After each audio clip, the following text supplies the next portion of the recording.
எனக்கு ஆச்சரியமா இருக்கு. ஆண்டாலும் இப்பதான் பிறந்த மாதிரி இருக்கு. சின்ன பிள்ளையா இந்த வீட்டை சுத்தி ஓடி வந்த மாதிரி இருக்கு. ஆனா அவளை இன்னைக்கு ஒரு குழந்தைக்கு தாயாக போறத பார்க்கும்போது ஆச்சரியமா இருக்கு விஜி. நம்ம ஆண்டாள் இவ்வளவு பெரிய பொண்ணாயிட்டாங்கிறத என்னால நம்ப முடியல. அவ சின்ன வயசுல இருந்தே ரொம்ப நாள் நம்ம கூட இல்லங்க. அவ கல்யாணமோ நம்ம கண்ணு முன்னாடி நடக்கல. அதான் உங்களுக்கு அப்படி தெரியுது. வீட்ல இருக்கிற ஒவ்வொருத்தரா முறை செஞ்சு வளையல் போட்டு விடுங்க. சுபத்ரா, நீ போட்டு விடுமா. சரிங்க அத்தை.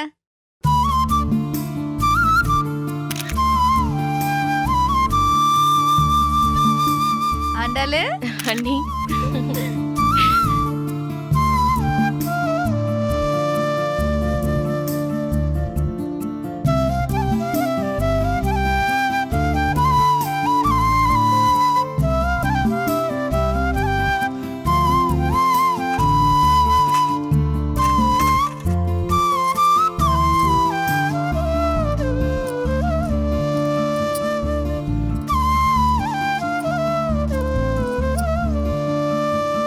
ஆண்டாளு, இதுதான் ஆரம்பம். இனிமே மலமலன்னு நிறைய பிள்ளைங்களை பெத்து கொடுக்கணும். உன் பிள்ளைங்கனால இந்த வீடே நிறைஞ்சிருக்கணும். எல்லா குட்டீஸும் சேர்ந்து மாமா மூஞ்சில உச்ச போகணும்.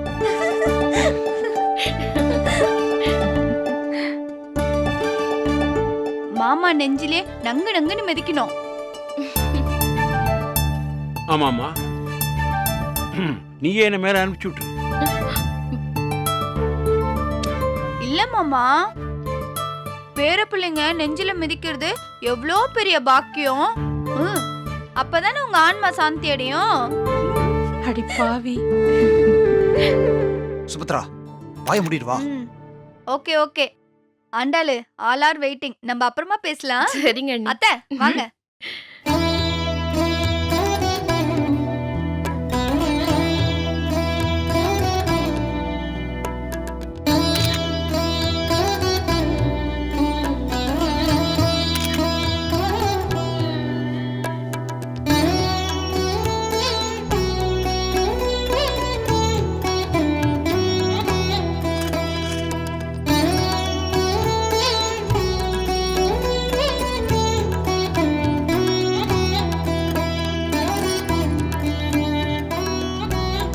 ஆண்டாளே, அம்மா, பார்க்கறதுக்கு ரொம்ப சந்தோஷமா இருக்குமா.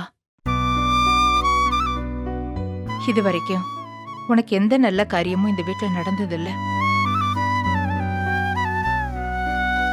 நீ பெரிய மனுஷி ஆனப்போ பெருசா சடங்கெல்லாம் பண்ண வேண்டாம், அதெல்லாம் நாகரிகம் இல்லைன்னு அப்பா சொல்லிட்டாரு.